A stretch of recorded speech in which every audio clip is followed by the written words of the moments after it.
लाहौर से खबर शामिल करें, जहां पे लेस्को और रेंजर्स का बिजली चोरों के खिलाफ ऑपरेशन 10 बिजली चोर गिरफ्तार कर लिए गए। लेस्को और रेंजर ने 7 गैर कानूनी कनेक्शन मुनक़ता कर दिए।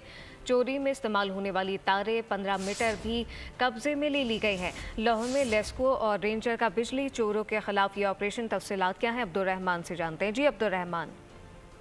जी बिल्कुल, लेस्को रेंजर्स ने लाहौर के इलाके अवान टाउन के इलाके में ऑपरेशन किया है, जबकि 10 बिजली चोर गिरफ्तार कर लिए हैं। लेस्को रेंजर्स ने 7 गैर कानूनी कनेक्शन भी मुनक़ते कर लिए हैं, जबकि चोरी में इस्तेमाल होने वाली तारें और 15 मीटर भी कब्जे में लेकर मुलजमान के खिलाफ मुकदमा दर्ज कर लिया गया है। जबकि लेस्को की जानब से मुलजमान को डिटेक्शन बिल चार्ज करने के लिए भी कार्रवाई का आगाज कर दिया गया है। लेस्को चीफ रमजान भट्ट की जानब से उनकी हिदायत पर जो है लेस्को के हुकाम जो है वो बिजली चोरों के खिलाफ मुतहरक है और शहर में मुतअद्दिद कार्रवाइयाँ मज़ीद भी जारी हैं।